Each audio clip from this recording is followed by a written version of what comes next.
Bom dia a todos, a todas.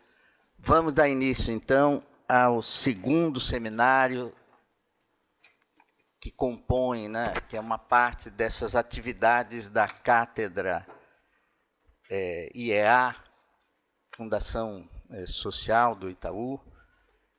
E nós tivemos um seminário no mês passado, um tema profissionalismo e competência. Hoje o tema é o planejamento e a avaliação. Estão presentes, compondo a mesa, meus colegas de coordenação, Lino de Macedo e Luiz Carlos de Menezes, a professora Juliana, que representa o Itaú Social, aqui nessa abertura, e o nosso coordenador geral da cátedra e vice-diretor aqui do IEA-USP, que é o professor Ari. E a pessoa mais importante para todos nós aqui, a professora Bernadette Gatti, que é um pouco professora de todos nós. Foi de minha banca de doutorado no século passado. No século passado, né? Trabalhamos junto na matemática e estamos aqui hoje, não é, Bernadette? Bom, as atividades de hoje, após essa rápida abertura, eu vou passar a palavra para o Ari e para a Juliana, né? Logo depois a gente vai descer e ficam aqui na mesa a Bernadette, que vai coordenar os trabalhos da manhã, o Lino e o Menezes, que vão expor. Vamos, então, para as nossas palestras e esperemos que elas provoquem bastante vocês, muito pensamento, muita crítica, muita ansiedade em relação a algumas coisas. Acho que nós temos duas falas provocativas, não é? Uma que será do professor Luiz Carlos Menezes, que vai nos falar sobre a ação do professor, liberdade, responsabilidade, tolerância. E, em seguida, teremos o professor Lino de Macedo falando sobre avaliação, as ideias de medida e valor e o significado dos indicadores. Então, teremos assuntos bastante interessantes de um lado e bastante controvertidos de outro, não é? E teremos, acho que, um dia de debate muito bom. Então, vou passar a palavra ao professor Luiz Carlos Menezes. Bom, gente, é um prazer grande ter esse trabalho que a gente está tendo aqui, da forma com que está tendo. Quer dizer, tendo vocês como parceria essencial. Quer dizer, é muito fácil, entre aspas, pensar abstratamente, mas não está lidando com quem faz o serviço, né? Aí saem decretos, proposições, etc., e elas podem não fazer sentido. E com vocês, se não fizer sentido, a bronca é imediata, não precisa esperar o dia seguinte. Então, essa fala aqui está situada no contexto de planejamento e avaliação, mas está lidada com coisas que a gente não planeja e não avalia. Então, já estamos de saída com uma enorme contradição. Eu vou ler para ver as contradições em termos, vou ler a síntese do que me propuseram trabalhar. Liberdade, responsabilidade e tolerância na ação do professor. Educar envolve complexas relações entre meios e fins, entre práticas e valores. É o texto que vocês têm aí. É imensa a responsabilidade do professor ao planejar a aprendizagem, ao ensinar com liberdade, ao vivenciar a tolerância em situações de ensino. Contribuir para a formação de uma juventude autônoma, responsável e tolerante é a meta maior. Vamos começar pela primeira palavra complicada, que é liberdade. Ensinar com liberdade. Se você tem um apostilhado fechado, que você tem que trabalhar aquele texto naquela semana ou naquele dia, cadê a liberdade para começo de conversa? O planejamento, de certa maneira, já estaria feito. O horário de trabalho pedagógico comum, que vai ser trabalhado pela Cláudia Costin mais tarde, teve uma época que chamava HTPC, horário de tempo perdido coletivo. Não é porque era para preencher coisas burocráticas, etc. Então, eu estou discutindo de saída a tal da liberdade, que muitas vezes não existe. É preciso, às vezes, subverter a sua condição de trabalho para exercer a liberdade como docente. Então, esse é um problema já de saída. Produzir autonomia, responsabilidade e tolerância. Se a gente olha de fato o nosso trabalho e o que seria, já que o nosso seminário de hoje tem a vocação de discutir planejamento e avaliação. Em que medida a gente planeja numa aula, seja de geografia, seja de matemática, seja de o ensino da responsabilidade ou da autonomia? Planeja. E em que medida a gente avalia, em que medida essa autonomia foi de fato aprendida? A resposta é muito raramente. Muito raramente. Você diz, não, mas isso é a parte poética da educação e tal. O sério mesmo é aprender as 4 operações e depois não sei quantos, as capitais, as principais capitais, e vamos nessa. Nós estamos diante de uma nova proposta educacional, chama-se Base Nacional Comum Curricular. Ela está fundada em 10 competências. Quase todas elas tratam de autonomia, de responsabilidade, de tolerância. Ora, você tem o que pauta a educação daqui para frente, está centrado nessas coisas que nós, não planejamos, segundo, não avaliamos. E nós estamos aqui discutindo planejamento e avaliação da educação brasileira. Ou a gente olha isso a sério, ou nós estamos brincando. E a gente precisa olhar isso a sério. A maior parte das coisas que a gente aprende, nos forçam a aprender, a gente esquece depois porque não faz parte da vida da gente. E a gente aprende a ciência dos outros, aprende a ciência dos cientistas, a história dos historiadores, e não se apropria da história, não se insere na história da qual nós somos parte. Então,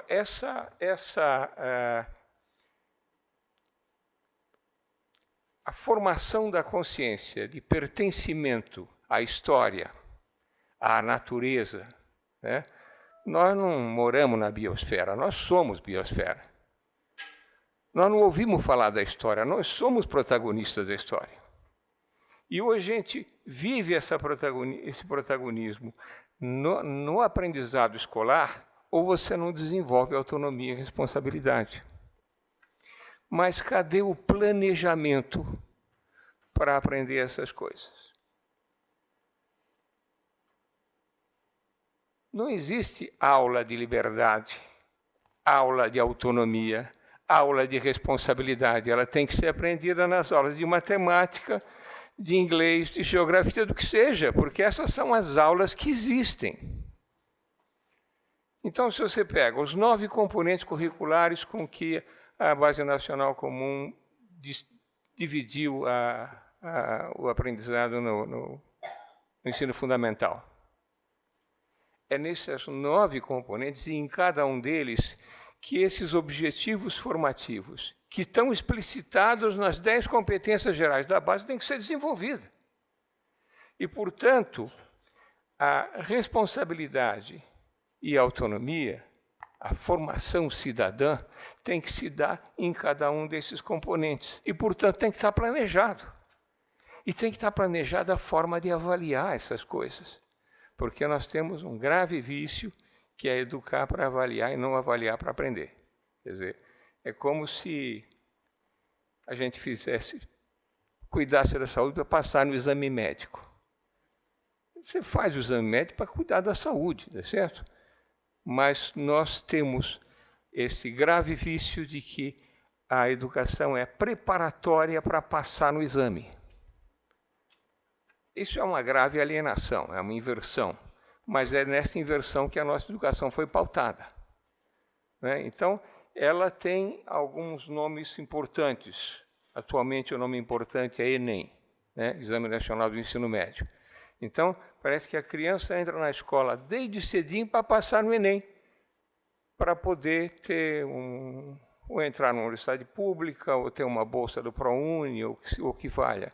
E essas coisas estão muito distantes das necessidades reais para o exercício da vida, da cidadania, da amizade, etc. A escola tem a ver com amizade.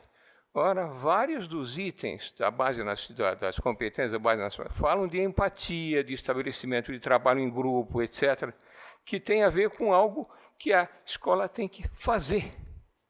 Cadê o planejamento para isso? Cadê a avaliação para isso? Eu estou apresentando isso desse jeito, porque senão a minha conversa aqui vai ser um grande lero, e de lero nós já estamos cheios. Tá certo? Então, eu estou colocando como situação, problema para a gente lidar isso. Eu tenho que lidar com isso. Eu dou aulas a despeito de aposentado, aqui chama sênior, professor sênior aposentado e que trabalha de graça e tal, né? Eu dou aulas, então na minha aula isso tem que estar previsto. E como eu sou metido, eu também faço projetos educacionais, projetos pedagógicos. Na quinta-feira, eu vim aqui. Quarta-feira, estive no Conselho Estadual de Educação, ao lado da minha amiga Bernadette Gatti. Começamos às 9 da manhã, eu saí de lá às 4 da tarde. Quando eu estava me queixando, ela falou, eu saí às 8. Isso na quarta-feira. Quinta, eu vim cedo para cá e discuti. Lino não pôde vir pelas razões já expressas, trabalhando com o Nilson, o pensar desses, e algumas ideias que eu vou confidenciar, o Nilson há de me permitir, nós estamos concebendo. Por exemplo, nós estamos vendo o bom trabalho feito pelo Rodrigo de produzir vídeos sintéticos de 15 minutos sobre cada fala e textos de umas tantas páginas escritos. O que é que nós vamos fazer com essas coisas? A gente deu uma olhada nos vídeos, muito boa síntese, muito bem filmado e tal. A minha voz está muito baixa no começo. Se o Rodrigo está aqui ouvindo, seria bom dar uma aumentada que nem eu consegui ouvir. Mas, enfim, muito bons vídeos. Podem ser disponibilizados logo, essa foi a nossa visão, não ficar esperando. Tá? Você já disponibiliza as falas síntese. Os textos escritos nos ocorreu, isso eu já coloco como consulta, né? Eu estou discutindo o que nós discutimos na quinta-feira. Nos ocorreu produzir um livrinho de até 100 páginas que tivesse esses elementos seguidos da fala síntese. Livrinho do qual vocês são coautores, porque vocês participaram dos debates, dos diálogos, né? Então, eu estou falando de cogitações. A outra, em parte, já aconteceu, que é consultá-los sobre a continuidade do nosso trabalho, né? Que temáticas são importantes, etc. Na última reunião que a gente teve de planejamento, também com o pessoal de Itaú Social, nos ocorreu fazer também oficinas de trabalho, não só trabalhos em plenária, mas ir para certas oficinas com menos gente, com certos temas. Coisas que você já pode também sugerir, talvez ajudar a pensar isso, não precisa ser só hoje, mas entre hoje e o próximo seminário, trazer sugestões de como a gente faz para aprofundar e especificar os trabalhos daqui para frente. Eu estou falando, parece que não, do tema do dia de hoje, que é planejamento, né? Planejamento e avaliação. E nós temos que verificar também, avaliar a eficácia do que nós estamos fazendo. Bom, isso foi na quinta de manhã. Quinta tarde eu fui para um outro estado da federação e ontem eu passei o dia com o Conselho Estadual de Educação, discutindo uma outra proposta pedagógica para a escola de ensino médio. Nessa proposta, essas temáticas que estão dadas aqui, produção de autonomia, responsabilidade, estão explicitadas como meta formativa da escola. E para ser avaliadas. Como é que se avalia? Eu estou contando um problema real que eu estou vivendo, que é pensar um projeto pedagógico em que formação de uma juventude autônoma, responsável e tolerante é a meta maior. Precisa aprender matemática? Claro que precisa matemática. Precisa aprender geografia? Precisa aprender geografia. Mas essas coisas como recurso, instrumento para uma vida eficaz, em que você conviva com as diferenças, aprecie a diferença, eu prefiro essa ideia do que a ideia de tolerância. Tolerância parece vale tudo, né? Metade do século passado se chamava Casa de Tolerância, você sabe o que era, né? Casa de Tolerância era prostíbulo, bordel, quer dizer, lá vale tudo, né? Então, é preciso tomar cuidado. Quer dizer, eu não tolero que o Lino seja diferente de mim, eu quero que ele seja diferente de mim, porque ele me diz coisas que eu não tinha pensado. Então, é preciso apreciar a diferença. Nós estamos acostumados a detestar a diferença. Se você é palmeirense, detesta o corintiano e vice-versa. Mas que graça teria ser corintiano se não tivesse o Palmeiras, tá certo? Então você tem que gostar do diferente, do convívio, da disputa, etc. E a escola é espaço, necessariamente espaço de conflito. Conflito é coisa ruim, não. Conflito não significa violência, não significa grosseria, significa diferenças de visão, etc. E a tolerância que está aqui é essa coisa, é eu lidar com o diferente, gostar de lidar com o diferente, porque eu aprendo muito com quem pensa diferente de mim, com quem pensa idêntico, eu não tenho que aprender nada. Tá certo? Então, nas diferenças, a gente se constrói. Né? Na conversa que nós tivemos ontem, anteontem, não, foi ontem mesmo, anteontem, quinta-feira, nós discordamos várias vezes. Você não, peraí, nós temos que, para fazer isso, tem que consultar o Itaú Social, que é nosso parceiro, não podemos nos adiantar, etc. Olha, o tempo todo, no nosso diálogo, você tinha um contraponto de como é que a gente aprende isso na escola? Se você tem uma aula que é uma porção de estudantes perfilados, ouvindo quieto, cala a boca, moleque. Cadê a diferença? Cadê a atenção que vai demandar a sua tolerância? Então, é preciso planejar o momento da diferença aflorar. Planejar, isso tem que ser parte do planejamento do conceito escola, do conceito aula, a hora do debate, a hora da diferença, senão você não aprende a tolerância. E a autonomia? Só desenvolve a autonomia quem tem atividades em que a autonomia... Eu estou fazendo atualmente um curso de natação. Cheguei à minha idade sem aprender a nadar. Sincero, tá certo? Eu vou lá 2 vezes por semana e tal. Ora, aprender a nadar só nadando. Não tem jeito de nadar sem pular na água. Ora, como é que a gente aprende a autonomia se você não exerce a autonomia? E cadê a escola em que a gente exerce a autonomia? A gente precisa botar isso no planejamento, tem que botar isso na avaliação. Ou você aprende o nome das coisas, reproduz na prova. Cadê a sua autonomia? A prova tem que ter elementos que demandam autonomia. A tão mal falada redação do Enem, vocês se lembram das redações do Enem das últimas? Elas foram criticadas até com razões políticas, vocês sabem disso. Ora, é o momento daquela prova em que há o exercício da autonomia. Você usa os seus valores, pega uma situação problemática, seja ambiental, seja social, seja o que seja, e autonomamente faz um julgamento. E é muito difícil avaliar essa prova. Você tem que ver se você compreendeu a questão, se você problematizou, se você está desviando da coisa, se você não está colocando uma porção de lugar comum. Preparar o estudante para olhar uma situação, problema de alcance social, ético, etc., e se posicionar, se você tiver de fato essa preparação, você está produzindo autonomia. Se você não tiver essa preparação, se vira malandro. E aí o que você vai fazer ali não interessa. Então eu estou pegando um aspecto problemático de um exame ao qual milhões de jovens se submetem todos os anos para dizer, ali tem um momento em que a autonomia é necessária. dizer, pensar autonomamente, estar diante de uma situação, problema, e se posicionar. E, às vezes, é muito difícil. Mas muito difícil mesmo. A gente, às vezes, está diante de situações que te impactam.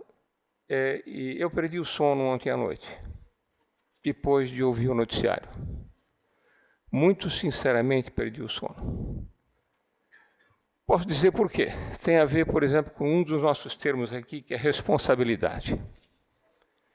Caíram 2 prédios ontem e uma centena de famílias ficou sem onde morar, alguns morreram, tá certo? Notícia no rádio vindo para cá. Aquele garoto de 12 anos que estava sendo resgatado não resistiu. Ouvi isso hoje no rádio vindo para cá, no rádio do carro. Quem é responsável por isso? Vai queixar para quem? Se aquele prédio, aquilo tudo, era de milicianos.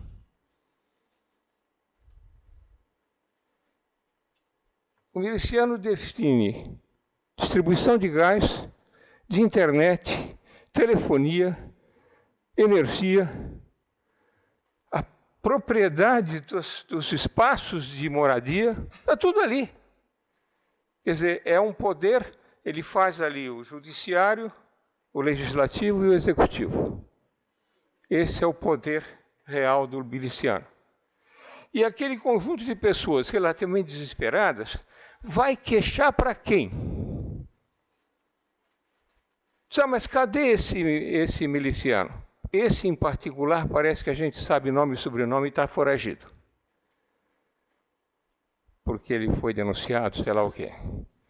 A família dele, por conta, coitadinho, está foragido, foi empregada por um certo deputado, que, aliás, entusiasta das milícias e fez vários discursos elogiando as milícias. Condecorou, inclusive. Tá certo? Empregou a família e condecorou. E foi convidado para discussão com o presidente Trump recentemente. Quer dizer, é nesse país, eu digo perdi o sono. Você faz o que diante disso? A discussão de uma temática como essa, porque me ocorreu agora pela emoção de lembrar disso ontem à noite e hoje cedo vindo para cá. Isso é discussão de responsabilidade, de autonomia, de cidadania, e como é que a gente consegue fazer isso, às vezes limitado pela nossa apostila. Tá certo? Quer dizer, a nossa liberdade acaba sendo limitada porque você está enquadrado por uma necessidade de um certo desempenho. E eu não estou criticando o planejamento. Precisa planejar, sim, aquela aula de geografia vai tratar com isso ou com aquilo, etc.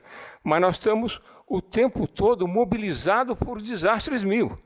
Né? Chama Mariana, chama Brumadinho, eu até esqueci o nome dessa... Muzena, sei lá. Então, a mobilização para essa corresponsabilidade social, para ser exercida com autonomia, a nossa escola precisa fazer isso. E as 10 competências da Base Nacional Comum podiam ser menos. A discussão que nós tivemos com o Nilson também. Podiam ser menos essas agora, mas não faz mal, elas estão, sim, transitando para o que hoje modernamente se chama de educação integral.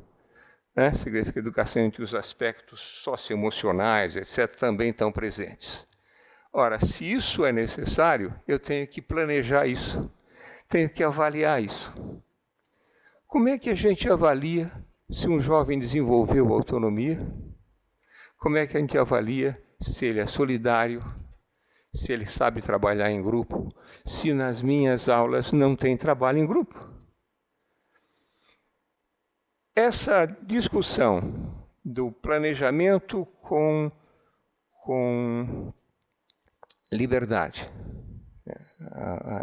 Já que nós estamos aqui na Cátedra da Educação Básica, nós chamamos na Universidade de Liberdade de Cátedra. Quer dizer, o professor tem autonomia para conceber, planejar, fazer suas coisas, etc. Mas existe uma coisa chamada currículo. Que coisa é currículo? Na proposta que eu fiz ontem para um conselho estadual,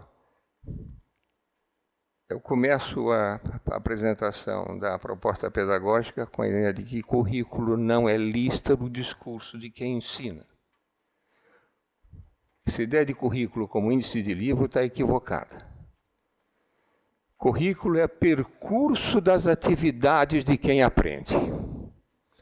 Ora, e se eu quero desenvolver autonomia, corresponsabilidade, solidariedade, eu tenho que ter atividades planejadas em que essas competências sejam desenvolvidas.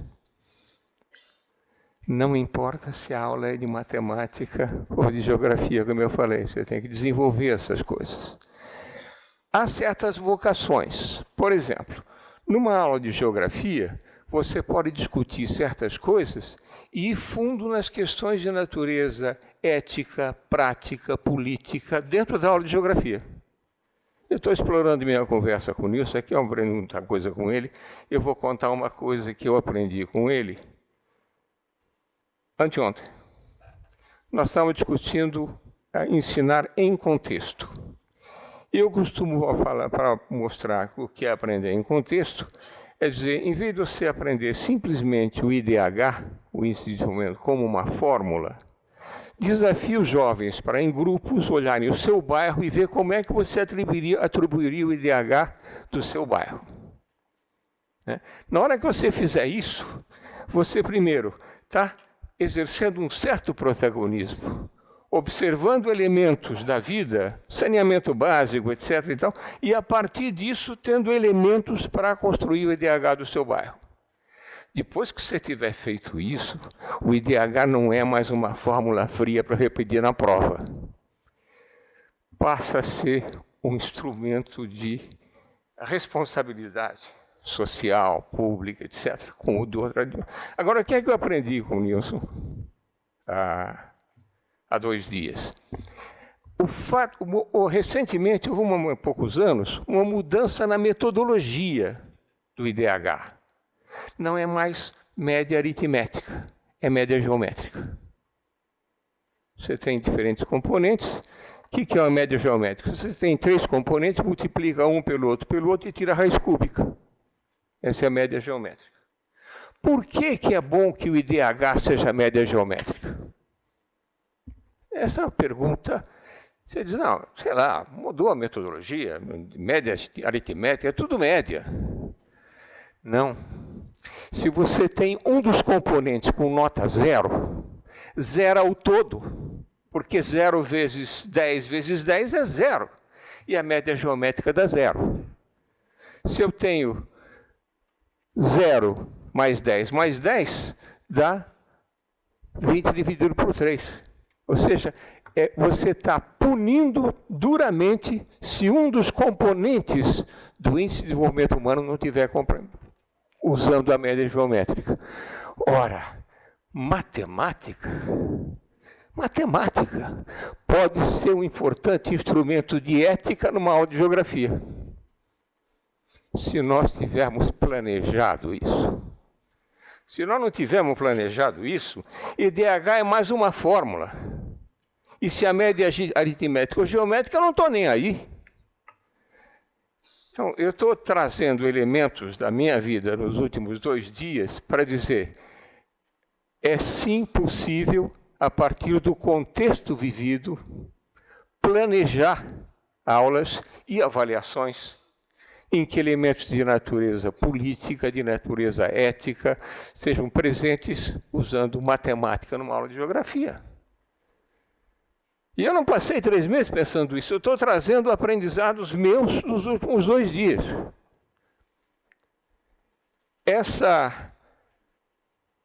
Esse desafio do uso da nossa liberdade de educadores, para repensar os nossos conteúdos de instrução e colocar dentro deles, de fato, elementos de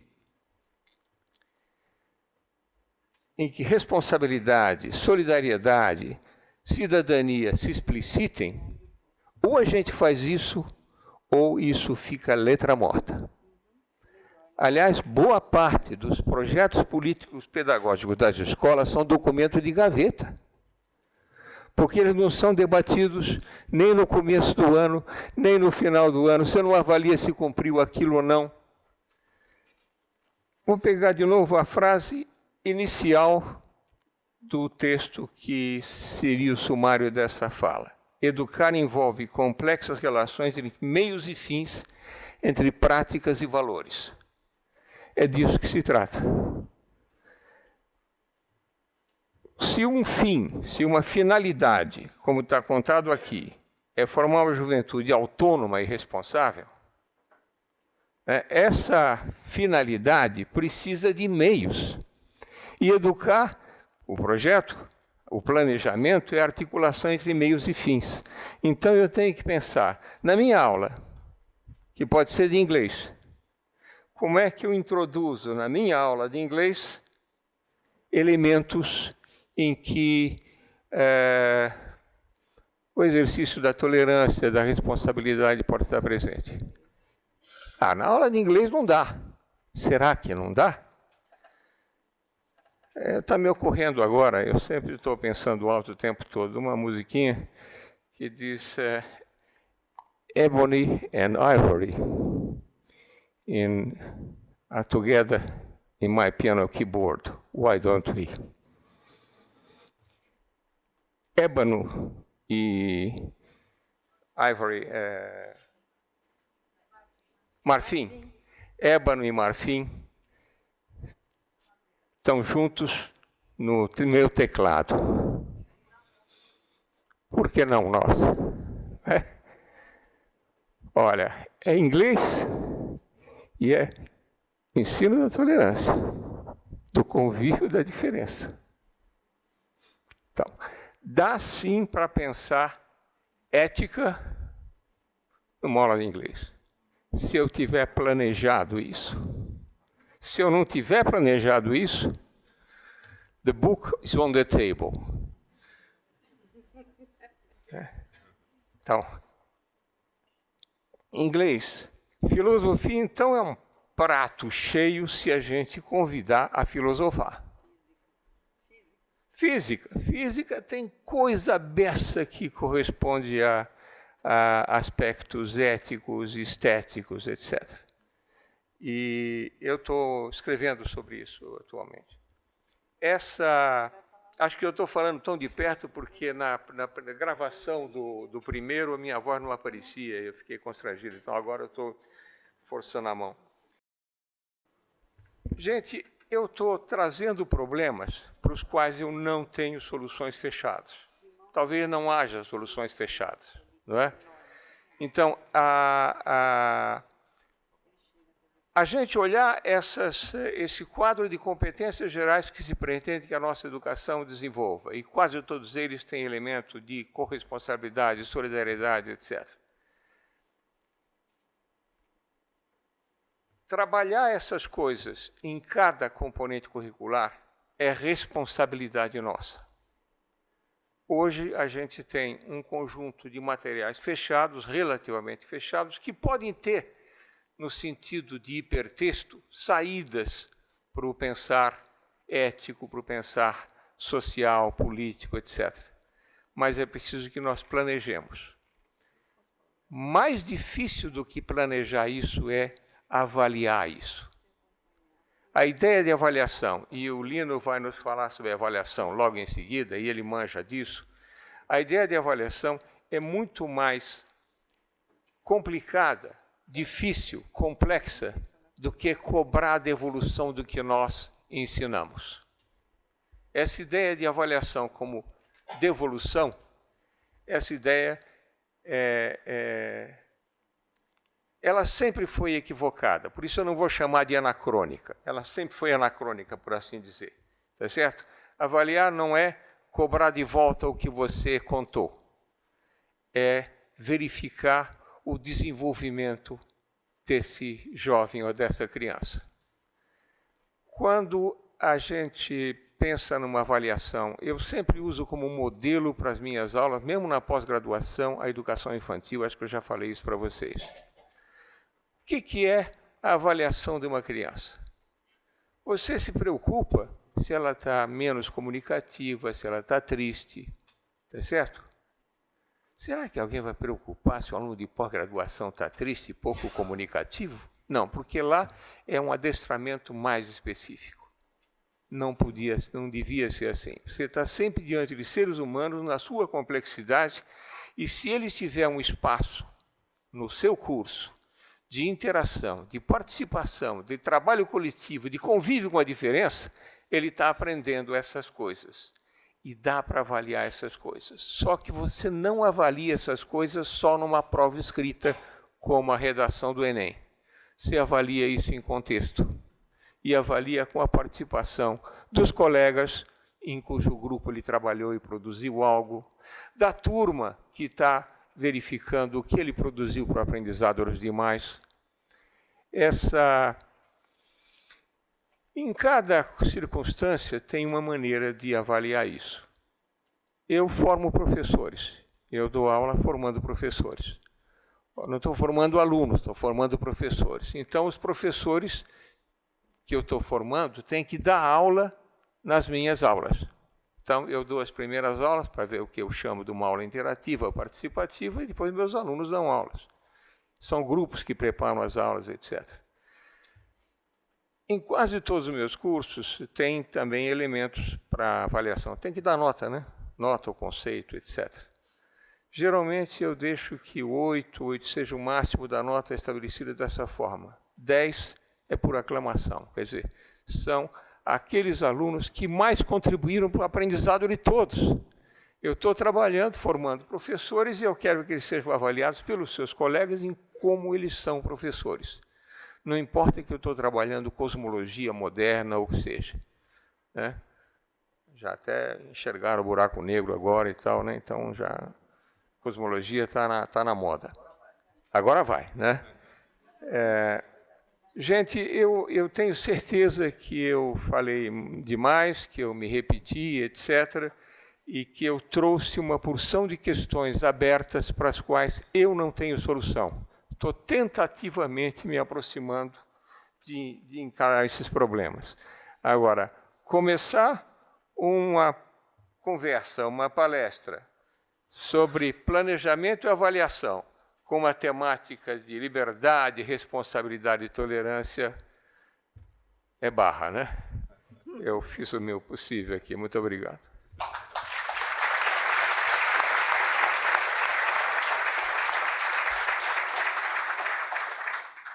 Passar a palavra ao professor Lino de Macedo. Bom dia.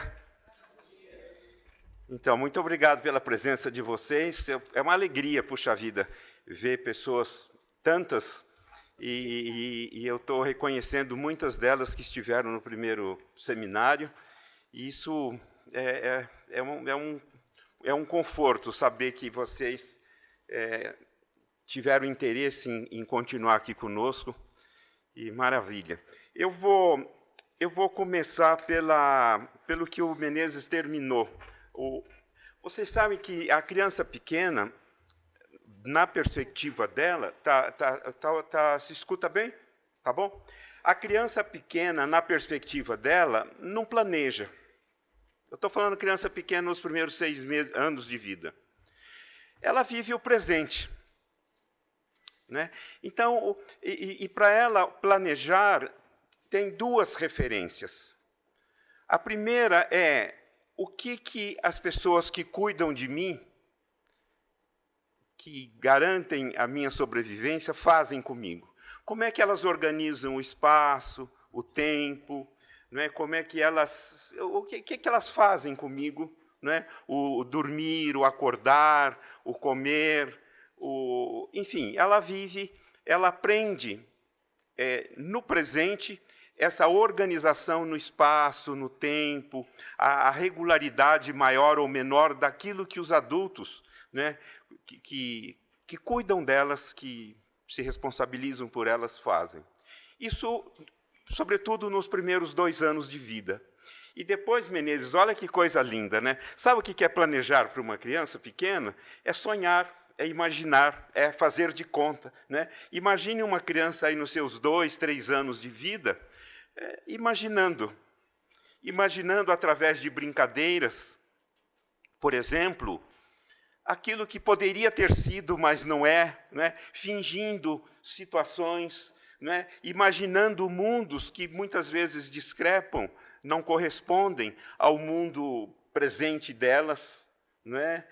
Se imaginando um animal, se imaginando uma outra pessoa, imaginando que seu pai está lá quando ele não está, se imaginando sadias quando elas estão doentes, se imaginando felizes quando elas estão com dor, com sofrimento, né? E sonhando. Então, é isso que é planejar para uma criança pequena, né? É entregar-se ao cotidiano que adultos, né, educadores, professores, pais, a cidade, né, se elas tiverem essa felicidade para rimar, não é, fazem com ela, para ela, com ela, junto com ela, e poderem, pouco a pouco, sonharem, imaginarem mundos, não é?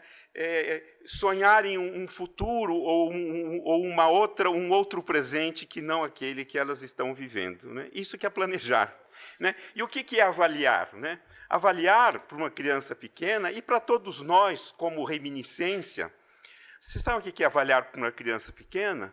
É sentir o gosto. Não é? Avaliar é aquilo que agrada os olhos ou não agrada os olhos. Avaliar é sentir aquilo que agrada a língua, ou não agrada, né? Mesmo que elas não saibam dar nome, mas é sentir o amargo, o doce, o salgado, o azedo, o adstringente, aquilo que elas, né, em comendo, em bebendo, elas podem sentir. Avaliar é sentir o toque, né? O ser abraçado, é o ser apanhado, né, muitas vezes, infelizmente, muitas crianças e nós adultos, muitas vezes, por muitas razões, somos invasivos, somos indecentes com as crianças pequenas.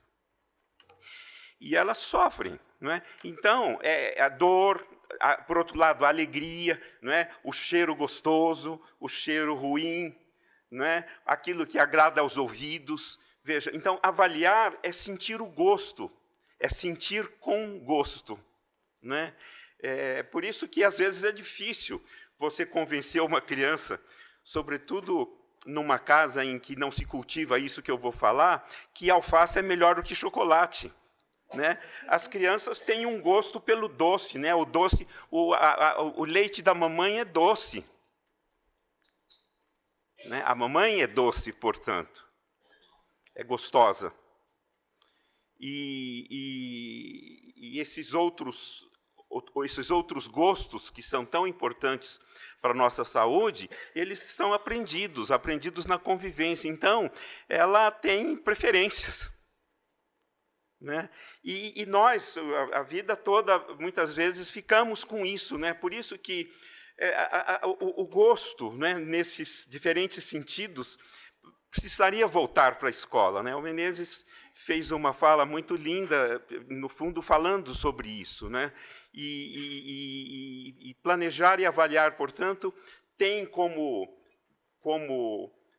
raiz, vamos dizer assim, isso, né? Quer dizer, o que você planeja, o que você sonha, qual que é o seu projeto, né? O que você quer com essa aula antes dela acontecer, né? Como é que o passado interfere no presente, chamando de presente a hora de planejar, de escolher os materiais didáticos, os recursos, né?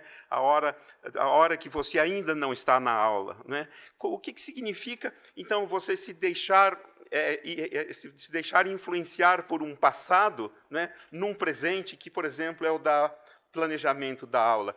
O que significa você definir um presente por um futuro que você quer alcançar para os seus alunos, com os seus alunos, que você se comprometeu como professor a alcançar, né, em termos de currículo, de planejamento, de projeto político-pedagógico, de melhor, quem sabe, para a nossa sociedade, para aqueles alunos, para aquela série escolar, etc. Então, como é que você julga, né?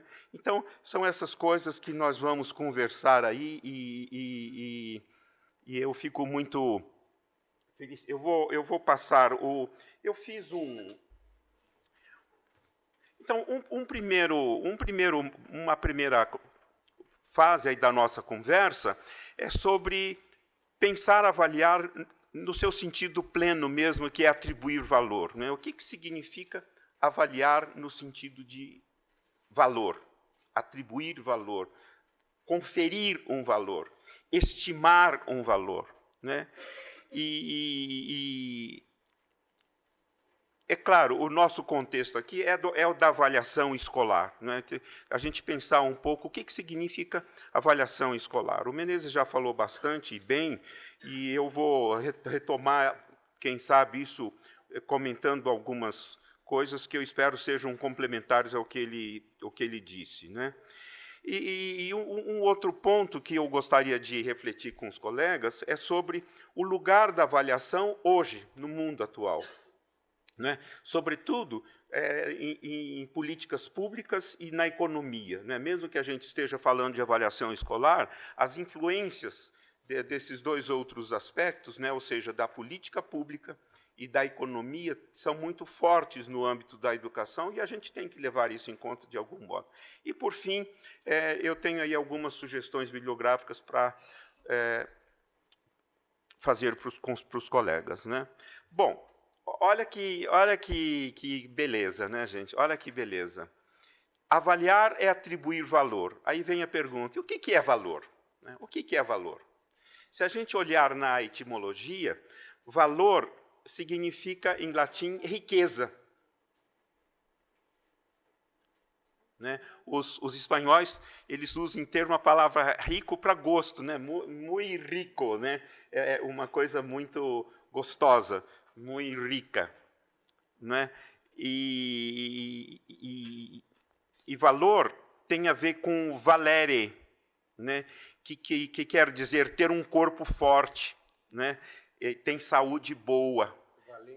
Valente, né? Valente, exatamente. O valente, numa situação de luta e defesa, ele tem muito valor, né? E para viver há de ser muito valente, né? No sentido de ter um corpo forte, uma saúde boa, coisa que nós hoje nem sempre sabemos proteger e nem temos condições de proteger, muitas vezes, por um mundo cada vez mais insano e que nos pensa como máquinas, né? Máquinas que podem trabalhar 24 horas por dia, que podem... Enfim. Bom, então, por isso é que nós lutamos o tempo todo com essa ideia de avaliar no sentido de afetivo, no sentido de valor, no sentido de algo que vale a pena, e também como cálculo, como estimativa, etc. Né? E agora, está dando certo, Nilson? Tá.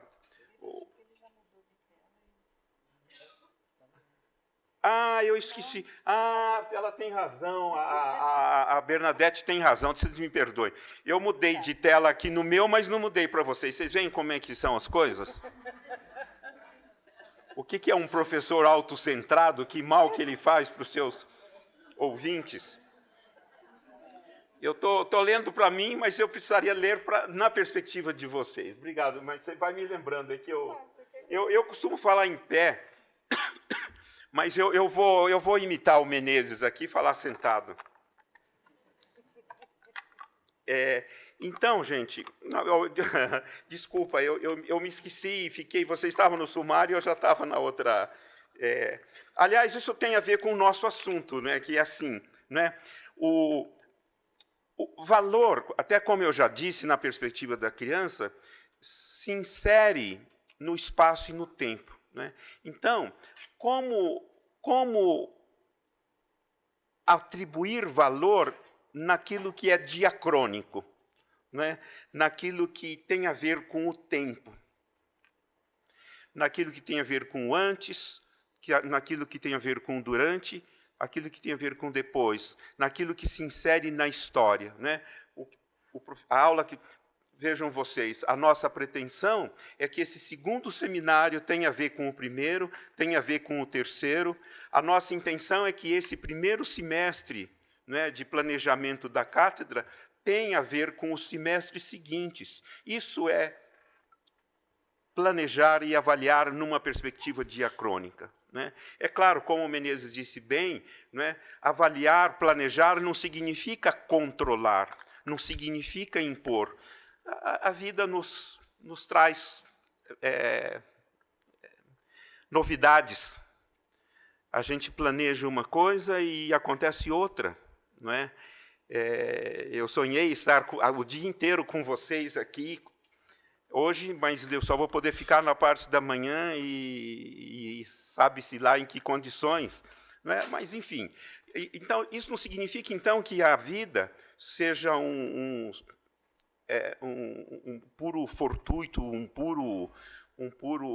Não, a gente planeja, a gente sonha, a gente imagina, a gente conversa com metas, com projetos, a gente dialoga com compromissos sociais, com a família, com a sociedade, a gente conversa com o tempo,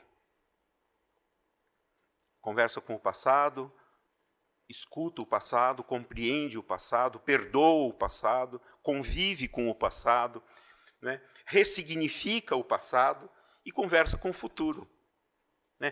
Isso é pensar o planejamento e a avaliação numa perspectiva diacrônica, de um tempo em que coisas acontecem. E por que eu estou falando isso, né, gente? O Menezes falou muito bem, ainda que ele não tenha usado esse termo, né?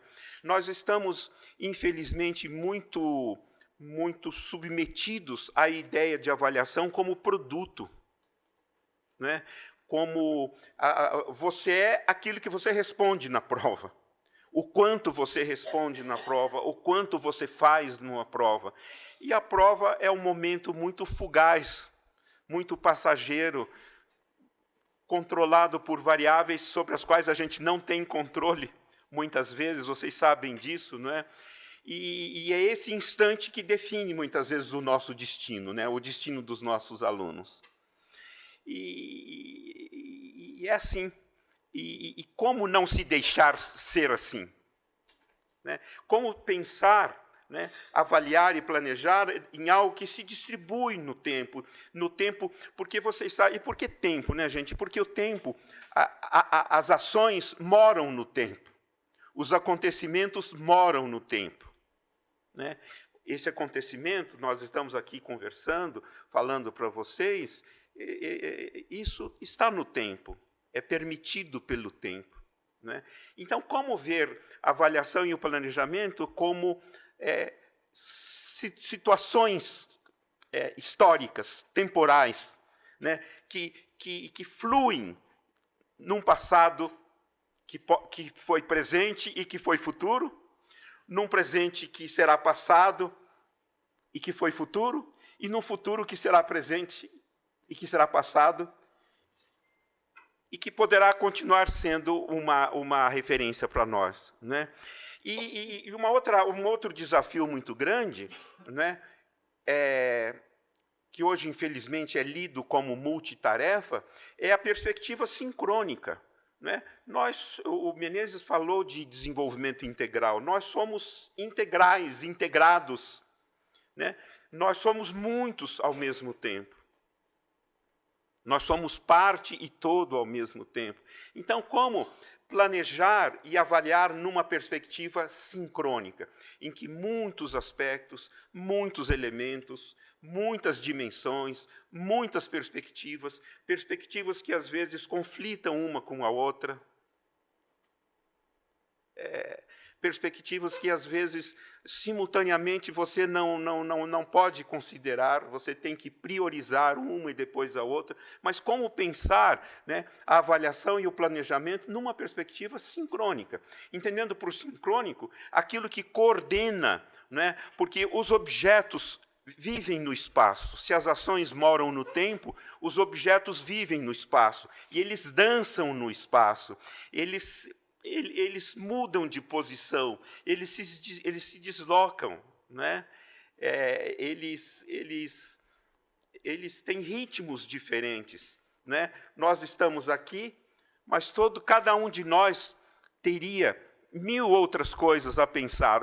Falaram da doença da minha mulher, mas não falaram, né? E eu quero falar agora da doença do filho do Menezes, que sofreu um acidente, que está no hospital.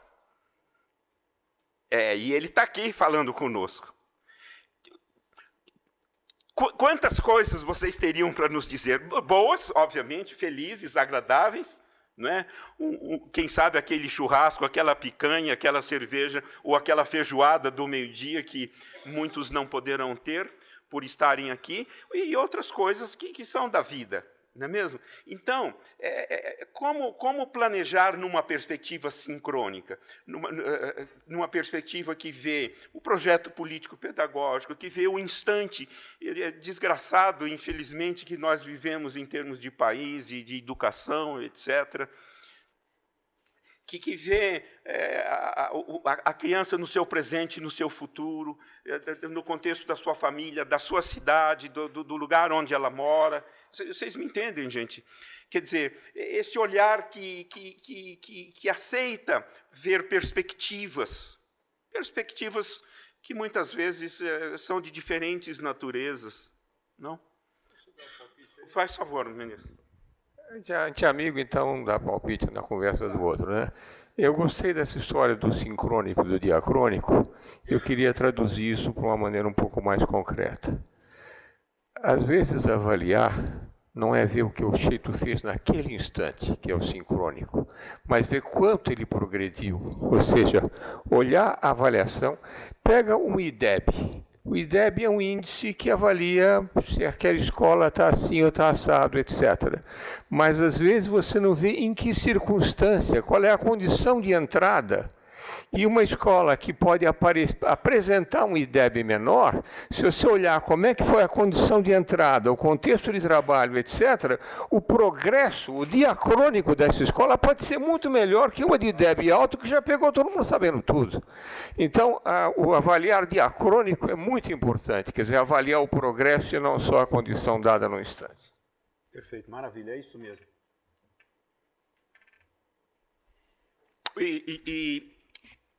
Um outro ponto que eu gostaria de lembrar aqui na perspectiva do valor, né, gente, é essa questão de que valorizar implica em julgar, né?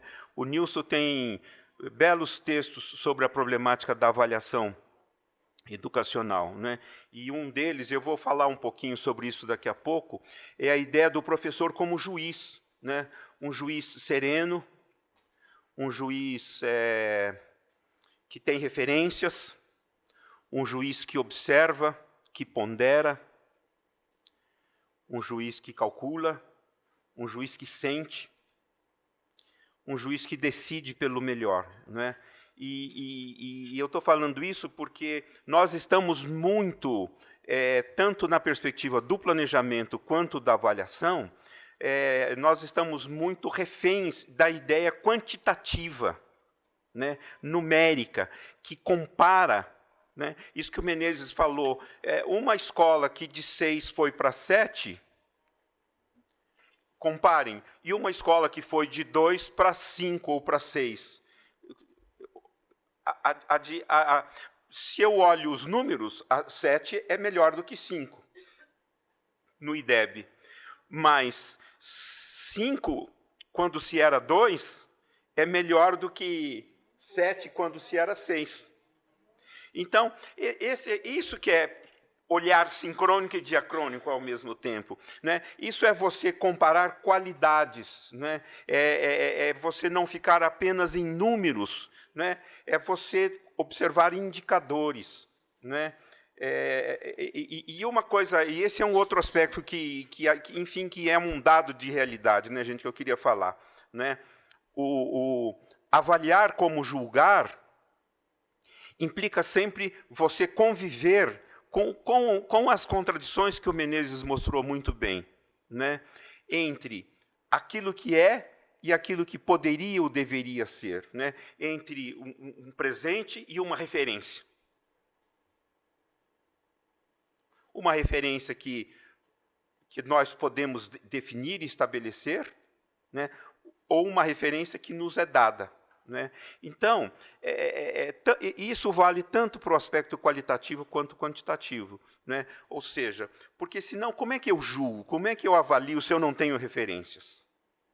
Agora, o problema é que essa referência, ela tanto pode ser, no espaço ela é homeostásica e no tempo ela é homeorrética, no sentido de que a referência muda, né? Como é que você muda a referência? Porque se a referência é fixa, ela produz desigualdades, né? Por outro lado, então, tem esse diálogo, né, gostoso, flexível, generoso, tolerante, enfim, todo responsável, né? Tudo aquilo que o Menezes disse tão bem, numa situação em que você tem um dado de realidade e uma referência. As criancinhas fazem isso muito bem. Elas têm, por exemplo, o doce como referência. Então, não doce, o salgado. E elas reclamam em função dessa referência. Como é que a gente faz para mudar a referência? Como é que a gente faz para apresentar outras referências para elas, né? Esse é um desafio que nós temos com as crianças pequenas e temos conosco a vida inteira. Por exemplo, nós três somos aposentados. Aposentado, você sabe o que significa? Pausar. A palavra aposentadoria significa pausar. Quer dizer, pausar é fazer menos, quem sabe fazer melhor coisas. E um aposentado que trabalha feito um louco como antes, de repente ele não está... Né? Enfim.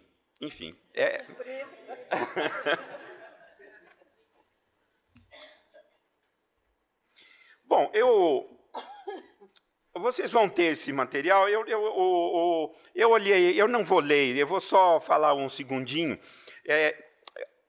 Avaliar tem muito a ver com estimar, né? E a palavra estimar ela é muito interessante porque ela também guarda esse duplo sentido, né? A gente fala estimado Menezes, ou valioso Menezes, querido Menezes, né? E estimar também tem a ver com cálculo, né? Tem estimar um valor no sentido de preço, né?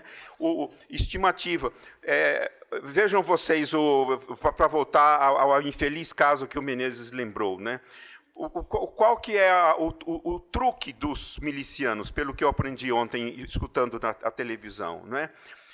Eles colocam, a casa, de fato, é mais barata do que seria vendida pelo preço de mercado, né? Pelo preço de mercado, uma casa que valeria 400, eles vendem por 200. Então, não tem empresa que consiga competir e ganhar, vamos dizer assim, porque é simplesmente o dobro. Por outro lado, como é que eles compensam? Como é que isso é uma estratégia... uma estratégia sem vergonha, se vocês me permitem dizer assim, porque, como o Menezes lembrou, porque eles compensam isso, não é? Controlando o preço do gás, de tudo. Então, na verdade, a pessoa que compra por 200, na verdade, na prática, paga muito mais do que isso, né? Então, é complicado, é complicado. Então, como é que você, então, estima um preço, mas nesse sentido de considerar muitas coisas ao mesmo tempo, né? Bom, eu queria agora falar um pouco sobre avaliação escolar, né? Na primeira fala minha, do dia 16 de fevereiro, 16 de fevereiro não, foi... Bom, março, 16 de março. Eu falei um pouco sobre esse quaterno. Eu gosto muito de pensar esse quaterno da escola, né, que é o professor ensina, os alunos aprendem, o professor avalia, os alunos desenvolvem-se. O professor, num contexto de formação, aprende, ele se desenvolve, com isso, quem sabe, ele ensina melhor, quem sabe, com isso, os alunos aprendem melhor, né? Mas o que eu quero chamar a atenção, assim, lembrar para os colegas hoje, é que se ensino, o par é ensino-aprendizagem, o par da avaliação é desenvolvimento. Ou seja, e entendendo por desenvolvimento, algo que se transforma, algo que se modifica qualitativa ou quantitativamente, algo que se torna outra coisa. Por exemplo, eu quero que as escolas se tornem melhores, no sentido de cumprimento da sua função socioeducacional, né? Então, eu avalio. Então, tem as avaliações de sistemas, as avaliações externas, as avaliações internas, etc. Por exemplo, Piaget, que era um epistemólogo, ele avaliava processos de desenvolvimento, ele usava a avaliação, ele não trabalhava com ensino. Por isso que muitos colegas que se interessam pelo ensino não veem muita valia em ler Piaget nesse sentido direto, porque, de fato, ensinar não era o seu tema, a didática não era o seu tema nesse sentido de pesquisa, né? Porque ele se interessava pelo desenvolvimento, o desenvolvimento das estruturas cognitivas, afetivas, etc., sociais, né? E ele avaliava níveis de desenvolvimento. Então, como hoje a palavra desenvolvimento, felizmente, ela ganhou na educação básica o estatuto que ela sempre teve, né? A gente fala em desenvolvimento, por exemplo, de competências. Você não ensina competências, você desenvolve competências. Agora, você ensina habilidades, você aprende habilidades que possibilitam a mobilização de competências, né?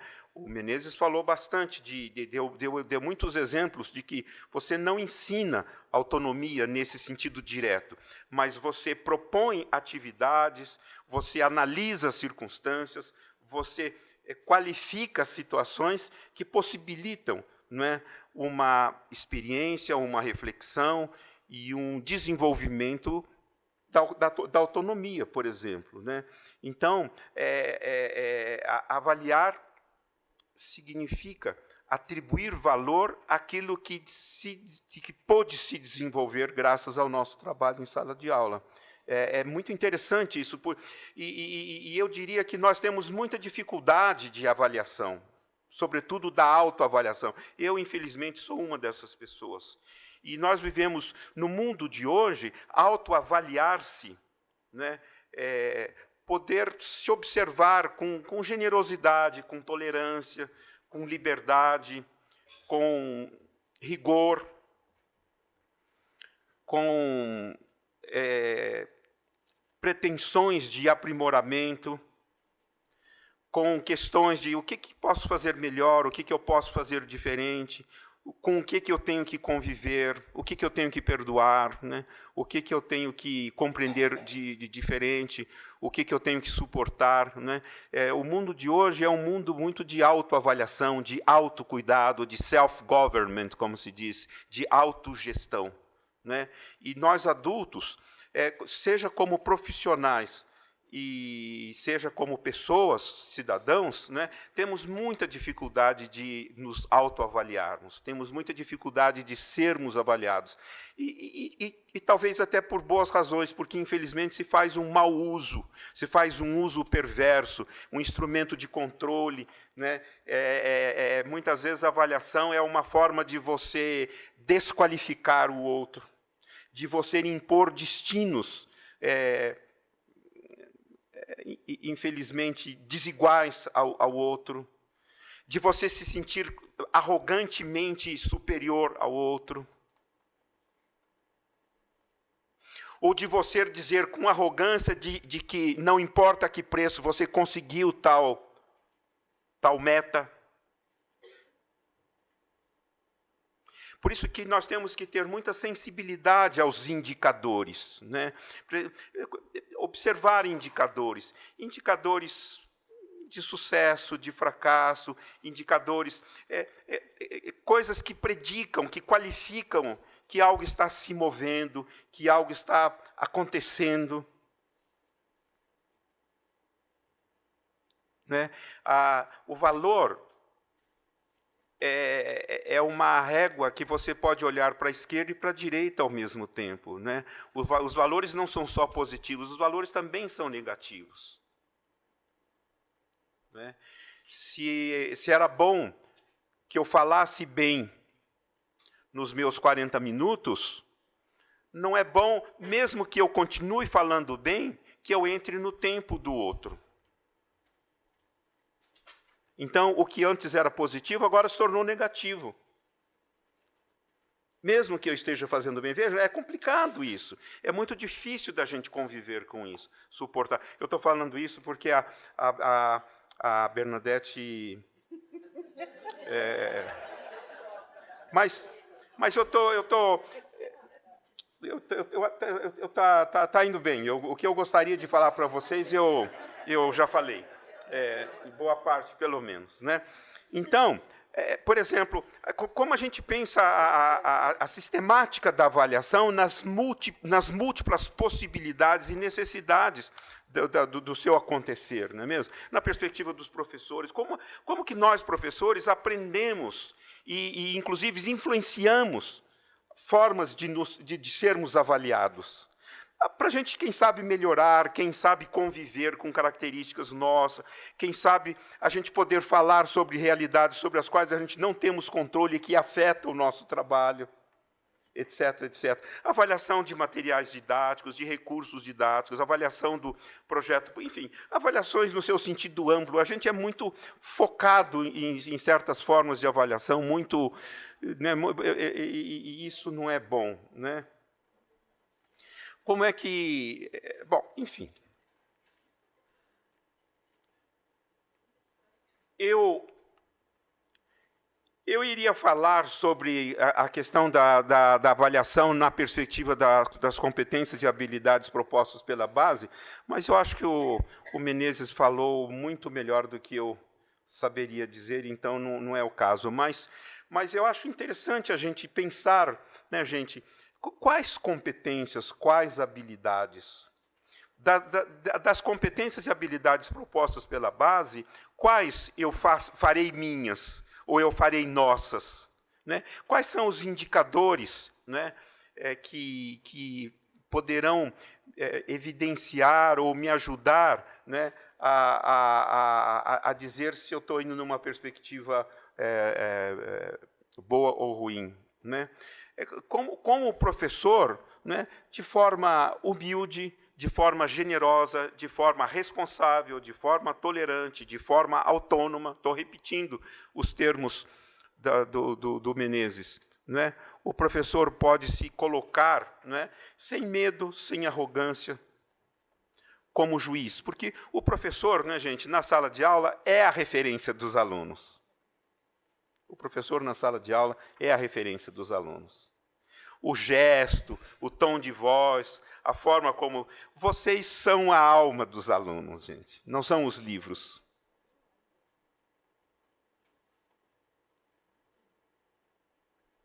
Né? E vocês são a referência dos alunos, pelo que vocês são, pelo que vocês se tornam, pelo que vocês sentem, pelo que vocês fazem. É claro que os livros nos ajudam, os livros nos possibilitam muitas coisas, né? Os livros e outros recursos didáticos, mas o professor é a alma da sala de aula. Da mesma forma que o gestor é a alma da escola, da instituição. Né? E pronto, é isso.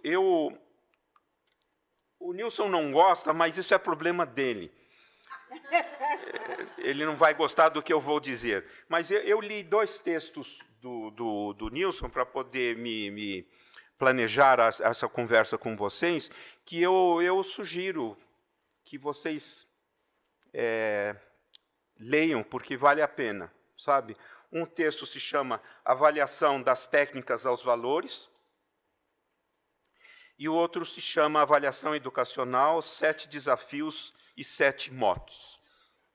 Eu também coloquei o livro do professor Perrenu, porque é um livro que eu li já há algum tempo e que eu gostei muito de pensar a questão da avaliação. Muito obrigado, felicidades para vocês.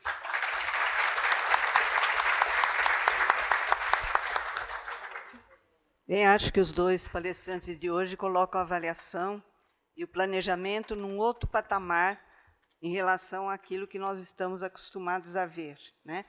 Trazendo para essas questões, as questões de valores, de ética, mas, sobretudo, das pessoas humanas que estão envolvidas ali, e a proposta de que planejar e avaliar é em prol do desenvolvimento humano, do desenvolvimento das nossas crianças, que implica conhecimento, sim, mas um conhecimento que adquire um significado, que tenha significado no contexto e que esteja associado a uma ética social.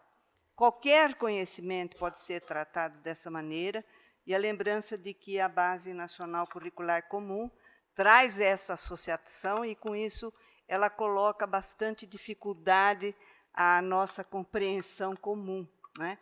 E também isso coloca desafios para nós quando nós pensamos em planejar as nossas ações didáticas e das relações pedagógicas no tempo e no espaço que nos é posto para esse trabalho, que não é simples, né?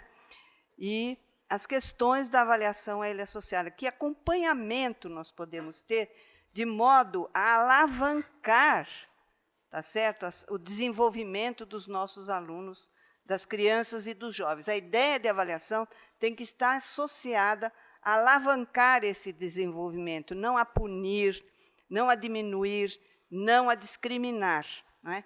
Então, nesse entorno desse conceito, é que a avaliação deveria ser olhada. Mas nós estamos acostumados, sim, a avaliar para punir ou para classificar, né? A ideia de classificação, infelizmente, ela vem cada vez mais sendo acentuada, né? Só interessa a classificação do aluno, não interessa realmente como pessoa, como ele cresceu, como ele se desenvolveu, como ele é capaz de ter autonomia, né? E como ele é capaz de saber os graus de liberdade que ele tem na sua ação. Desculpe eu usar graus de liberdade, mas eu sou da estatística, tá? Então, graus de liberdade, né?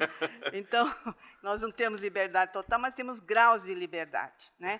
E esses graus de liberdade nós só podemos ter na medida em que nós temos o domínio de conhecimentos, mas de conhecimentos que são significantes sociais, né? Não é o conhecimento pelo conhecimento. Mas é aí que a gente consegue fazer um trabalho educacional, pedagógico, que tenha algum valor para a vida, né? Nós precisamos mudar esta cultura, e eu sei que isso é um enfrentamento também com os pais. Né? Bernadette, grau de liberdade em física também tem algo a ver com isso, né? Quando você está restrito a um fio, por exemplo, a pedra do colar, ela só pode andar no fio. Ela tem 1 grau de liberdade. Se você estiver no plano, restrito a um plano, você só pode andar, tem 2 graus. Se você estiver no espaço, são 3 graus de liberdade. Então, a ideia de grau de liberdade é interessante no sentido de em quantas dimensões você pode navegar. Isso. E na psicologia, grau de liberdade é o seguinte, olha, chamei uma vez para escovar os dentes e ir para a escola. Chamei a segunda vez. E aí... Bom, com isso, então, vamos fazer o nosso intervalo. Ou seja, comecei com o Piaget, se brincar, termino com o Pinochet, né?